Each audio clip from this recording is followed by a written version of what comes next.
माफी के लिए क्षमा चाहती हूं। आप सबको मेरा नमस्कार। और 9 साल का क्योंकि जश्न मोदी सरकार बना रही है तो जरूरी है कि आईना भी दिखाया जाता रहे। नरेंद्र मोदी जी ने वो कीर्तिमान स्थापित किया है जो इस देश के 14 प्रधानमंत्री उनसे पहले नहीं कर पाए हैं।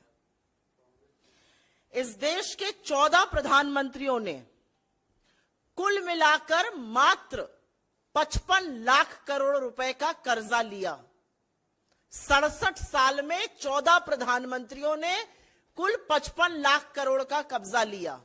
और हर बार रेस में आगे रहने की चाहत वाले नरेंद्र मोदी जी ने पिछले 9 साल में हिंदुस्तान का कर्जा तिगुना कर दिया। 100 लाख करोड़ रुपए से ज्यादा का कर्जा उन्होंने मात्र 9 साल में ले लिया। कहां 67 साल में 55 लाख करोड़ लिया गया था। तो एक नया कीर्तिमान उन्होंने वो स्थापित किया जो इस देश के 14 और प्रधानमंत्री नहीं कर पाए। सिंपल तौर पे बता दूं, अगर इस समय, इस वक्त, इस सेकंड पर एक बच्चा इस देश में पैदा हो रहा है तो उसके सिर पर भी 1,20,000 रुपए का कर्जा लादने का काम मोदी सरकार ने पिछले 9 साल में किया है। और अगर और सिंपली बोलने पर आ जाऊं तो हर सेकंड इस सरकार ने 4 लाख रुपए का कर्जा लिया है। हर मिनट पर लगभग 2.5 करोड़ का लिया है। हर घंटे पर 144 करोड़ का कर्जा लिया है। 3,456 करोड़ का कर्जा हर दिन लिया है। हर महीने 1 लाख करोड़ से ज्यादा और हर साल लगभग 12.5 लाख करोड़ का कर्जा लिया है। इसीलिए 9 सालों में 100 लाख करोड़ से ज्यादा का कर्जा लेने का कीर्तिमान और इस देश के लोगों पर कर्जा के बोझ तले उनको दबाने का कीर्तिमान नरेंद्र मोदी जी ने स्थापित किया है। आप इनसे कोई भी सवाल पूछिए, बाकी देशों की बात करते हैं तो उस पर भी आईना दिखाना जरूरी है। भारत का डेट टू जीडीपी रेशियो, मतलब कर्ज और जीडीपी का जो अनुपात होता है, जो रेशियो होता है, वो 84% पर है इस समय। और हमारे तरह की जो इमर्जिंग मार्केट इकोनॉमीज हैं या प्रगतिशील डेवलपिंग इकोनॉमीज जिनको कहते हैं, उनका औसतन ये रेशियो 64.5% पे है।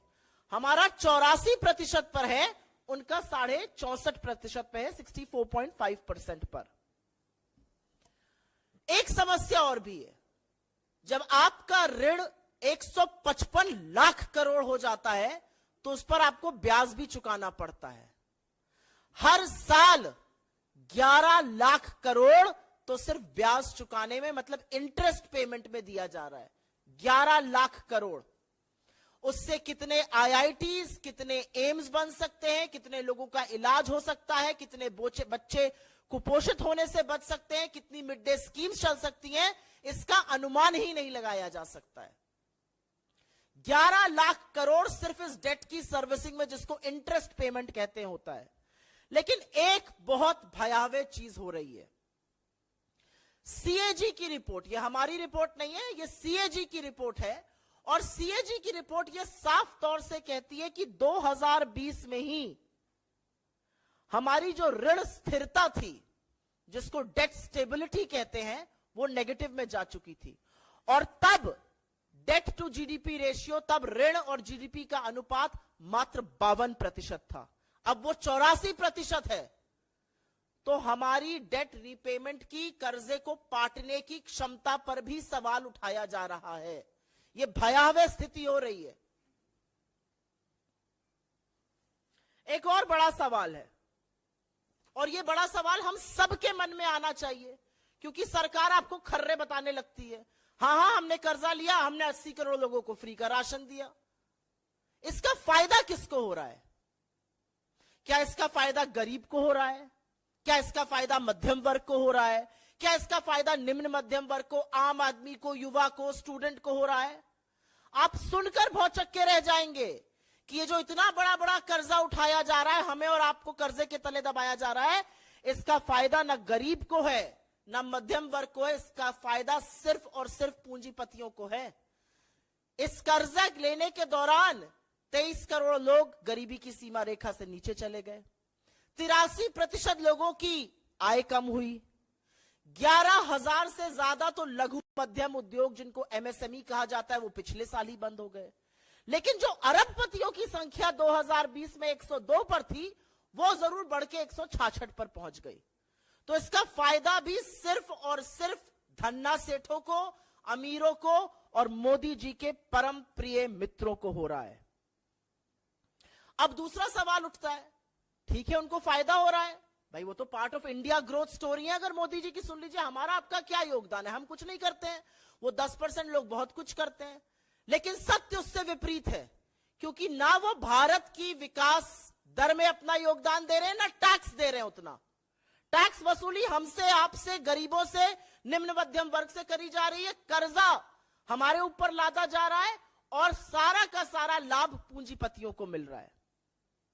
और इसीलिए जो दूसरा एक मुद्दा है पिछले 9 सालों का, एक तो है कि कर्जा तिगुना कर दिया, 100 लाख करोड़ का कर्जा उठा लिया 9 सालों में, और दूसरा एक है जो ये कहेंगे और कहते कहते थकते नहीं है, टैक्स कलेक्शन भी तिगुना हो गया, टैक्स कलेक्शन भी तिगुना हो गया।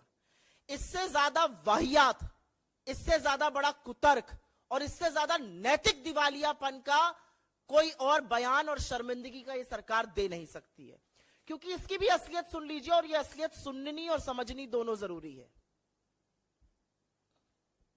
जो भयावह आर्थिक असमानता है इस देश में,